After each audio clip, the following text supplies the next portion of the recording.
Hello, I'm going to give you 10 different ways to influence behaviour. Let's imagine we've got a child who's decided they don't want to take part, who's decided they're not going to follow instructions. The first way that I can influence their behaviour is to adjust my own mindset, to reframe what's going on before I walk in, to look for the positive behaviours that I can see and not simply attack the poor behaviour. So reframing, checking my own thoughts, making sure I'm not connecting this behaviour with things that have happened last week, making sure that I am judging the behaviour and not the child, that I'm separating behaviour on one hand and identity on another, I can walk in with confidence. The second way that I can influence is to mirror their body language. If the child's sitting on the floor, I'm going to sit down next to them. Not in front of them, in a sort of a confrontational stance, but alongside. If they're leaning up against the wall, I might choose to take a similar stance. I'm not copying them, but my mirroring is just showing them that I haven't come here for an argument, that it's going to be all right, and that I'm here to help them. The third way that I can influence actually is by walking away. Sometimes when you walk into a conversation, the child's behaviour is rude, it's offhand, perhaps aggressive. You need to make a call whether you think you can move beyond that behaviour in that conversation, or whether actually you need to say, I'm going to stand up now, I'm going to walk away, and I'm going to come back in 1 minute when you've stopped crying or when you've stopped shouting, and I know that we can have a really good conversation about this. The fourth influence that I can bring to bear on really poor behaviour is to remind the child of the routine, to take them over to the icons that I've got displayed on the wall, or to let them play with the routines cube that we saw earlier in the course. The reminder itself may be enough just to jolt them into that more appropriate behaviour. I may need to use the example of the rest of the group. The rest of the group need you. The rest of the group really want you to take part in this. That kind of gentle peer pressure can be enough to cause the sort of herd behaviours that we are all tempted into and draw the lost sheep back towards the herd. I'd like to offer children a deal if I find them getting into a situation where they're really frustrated and they can't see a way out. Very often we find ourselves arguing with young children. Do it this way. No, I'm not. Do it this way. No, I'm not. And we find ourselves batting the same thing back and forward. Cut the confrontation dead. Be open. Do you want to make a deal? It's very difficult to resist the offer of a deal, and of course you can frame that deal however you want. Look, I'll make a deal with you.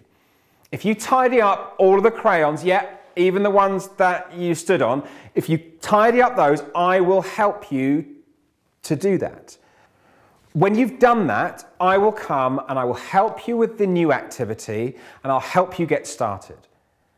You know, what kind of a deal are you actually offering? You're not offering to do it all for them. You're offering to do what you are paid to do, what you love doing, which is helping children, showing them how to tidy up, showing them a good model of an adult behaving appropriately.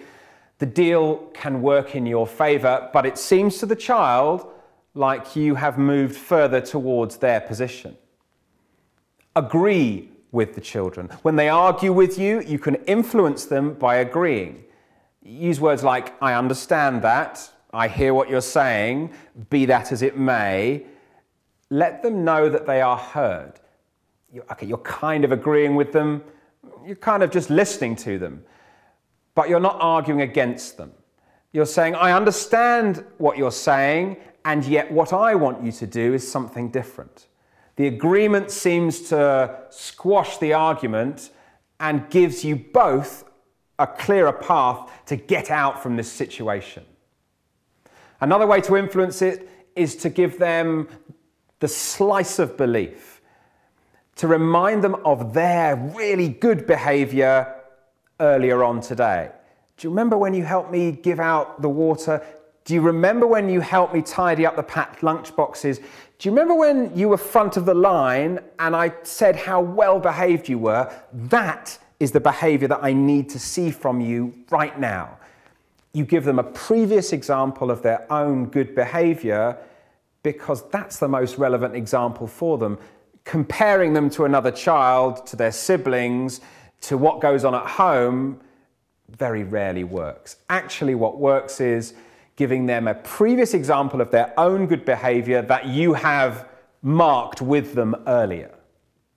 Influence the child by making them feel important, making them feel needed and wanted. If you want to draw them back into the activity, explain to them how the group can't do without them, how we desperately need you to take your role in this activity. Show them empathy and understanding. I know this is hard. I know you don't want to do it. I know that's really difficult. And then finally, when you finish talking to them, walk away, leave them for a minute.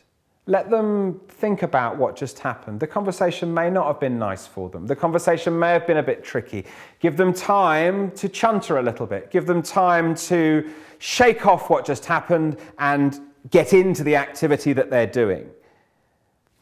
Don't be tempted to come back too quickly. Give them a minute, 2 minutes.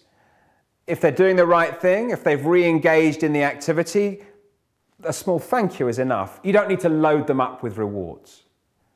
So let's review that. 10 different ways that you can influence the behavior of children when they've decided to dig their heels in. The first one is reframing. Then we've got mirroring. Walking away and demanding that you have a polite conversation. Reminding them of the routine. Brokering a deal with the child. Agreeing with them. I understand what you're saying. I hear what you're saying. Giving them that slice of belief. You're better than that. I'm a little disappointed because earlier on you were brilliant. Show them that they're important for the right reasons, for being polite, for talking to you nicely, for doing the right thing, making the right choices. Give them some empathy, some understanding, and then finally walk away and allow them to soak up what has happened and make a better choice. Now, I'm not suggesting that each time a child misbehaves, you use all 10. But it's nice to have something in your armory beyond the do it because I told you to do it. And actually what you'll find is instead of children getting caught in corners that they can't get out of, you start to give them lots of options which they can choose, which are positive and productive behaviours.